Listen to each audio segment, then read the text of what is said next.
Hello, everyone, and welcome. My name is Elliott Bowen. I am the Writing and Communications Lead here at Knology. And today in our virtual Knology studios, we have an opportunity to talk with John Fraser, the CEO, President, and founder of Knology, about really where the idea for this organization came from. And we'll also touch on some highlights from John's tenure as head of the organization.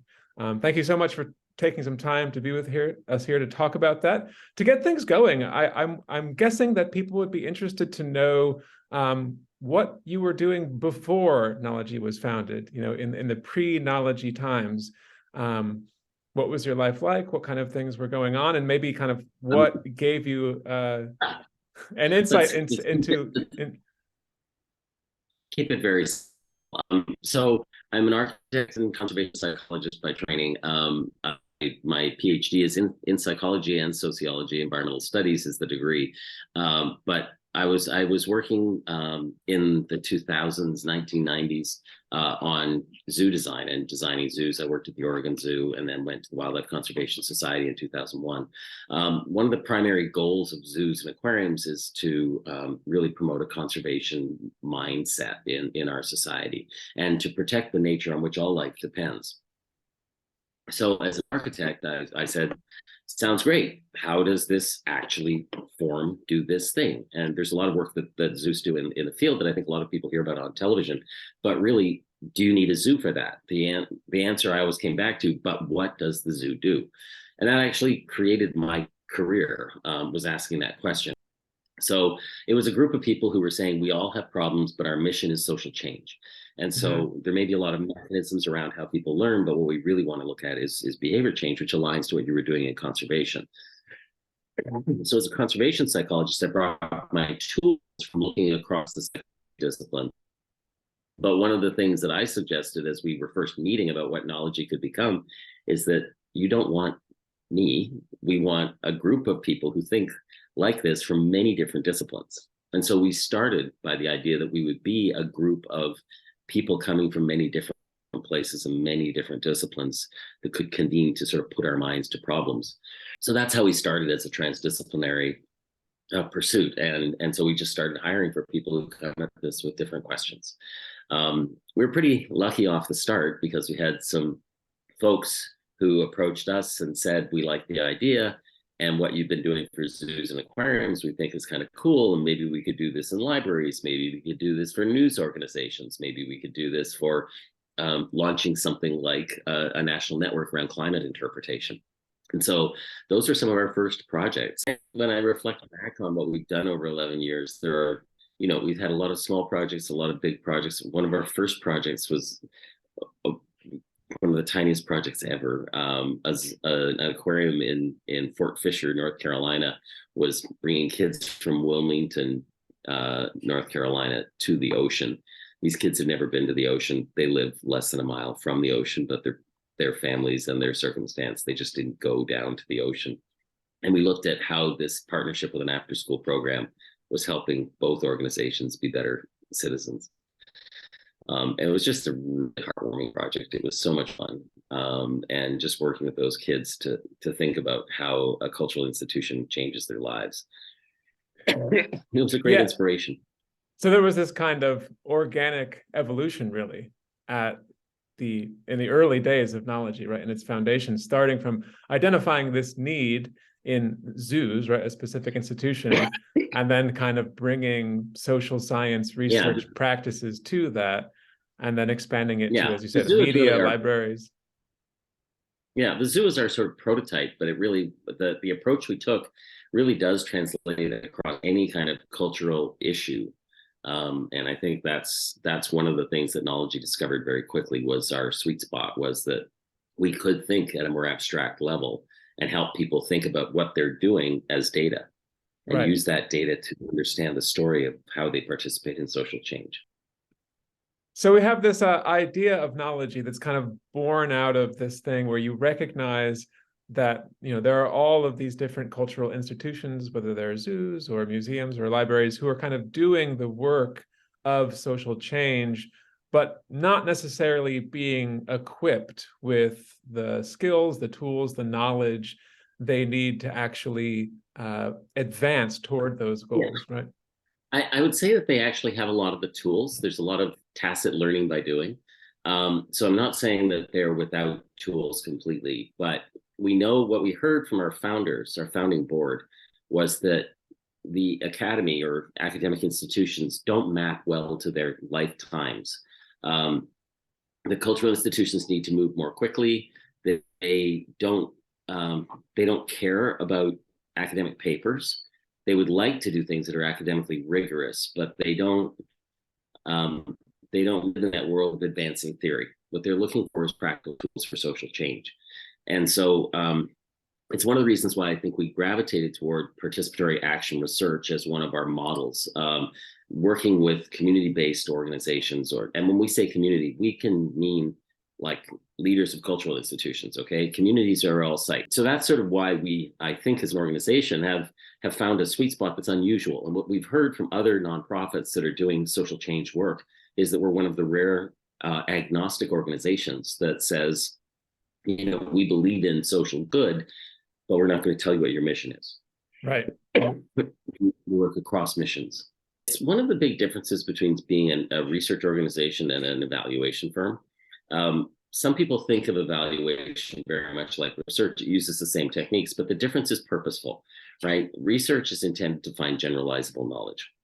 And we do a lot of evaluation with partners, but we structure it so that we generate useful information. We draw from other projects. We do comparative assessments. So we try to distinguish ourselves from people who focus on evaluation, even though what we're doing is really practical and it's about social change. Mm-hmm. As an organization, we also, rarely say things that the private sector doesn't, which is we want to share your data. Because if everybody learns how to do this together, we'll all be better off. So right. The idea of having things that are proprietary and secret and you're just testing your technique, it's not as useful as it's like shoe stores. You actually want a shoe store next door to your shoe store because then people will come, you'll have more customers, right, and you'll sell more shoes. So the more we share our data, the more we share information between projects. And we've been able to bring partnerships together. So we've done a lot of brokering of relationships because we can see that when you apply sciences, the social sciences in one area, it gives generalizable information that could help others. Right. And so I think that is a kind of distinction in the way we work. Yeah, it's so much about kind of creating a common space where people can come together and through shared dialogue, not just kind of benefit from the research that we're doing, but also learn from each other, right? Because now, for example, if you're doing a big conference or a workshop, you're bringing in, let's say, for example, libraries from across the country, and they are talking with each other as much as they are kind of talking with us and engaging in our work. It's also a reason why, right from the start, we always invested in being very tight with our brand and committed to publishing as kind of a central core of our work. So our reports, we take a lot of time with reports, which Elliott, you now know, because yes. When we started, we were saying that a writer is part of a research team right from the beginning. And that I acknowledge as an editor and writer myself that I'm not great at editing my own work. And so we're crazy to imagine that we do the work and then suddenly we put on another hat and have a different skill set.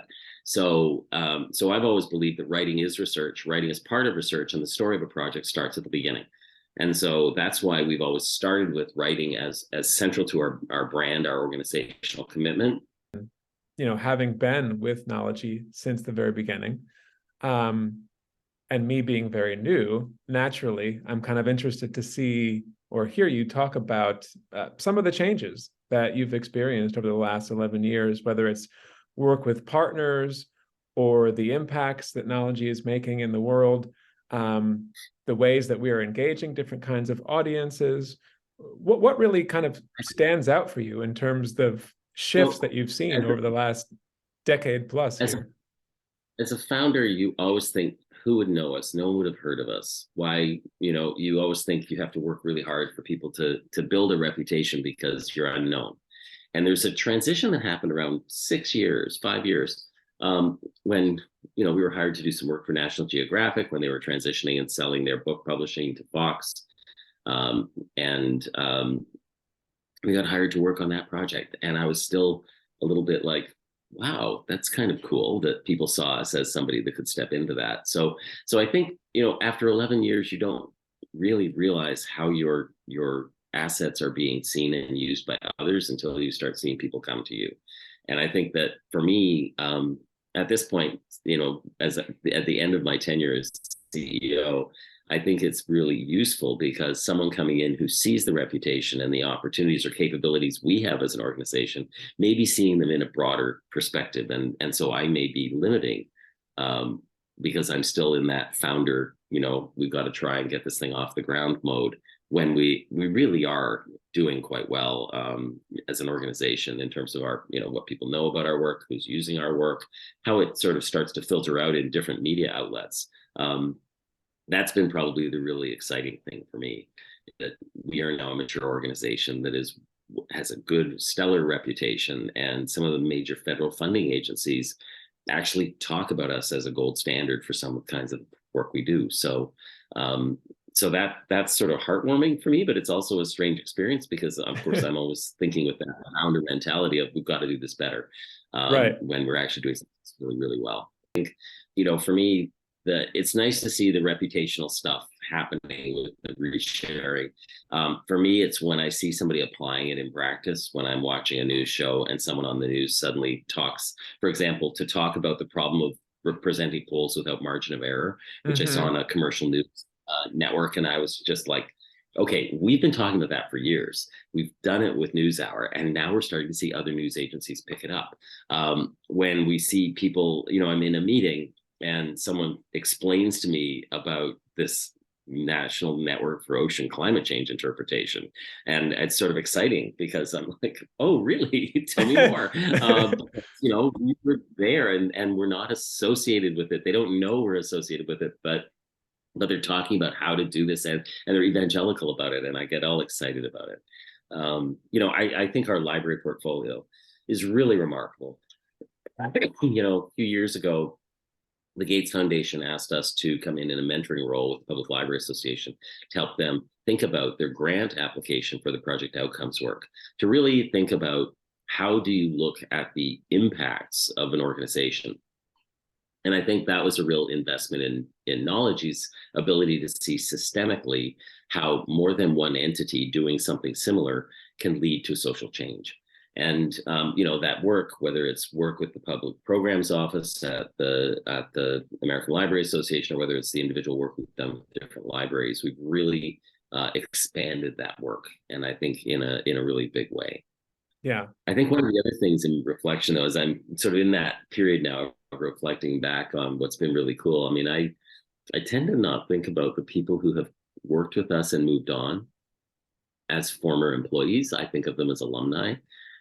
We stay in touch. They're involved in our work. I love to follow their careers and where they've gone.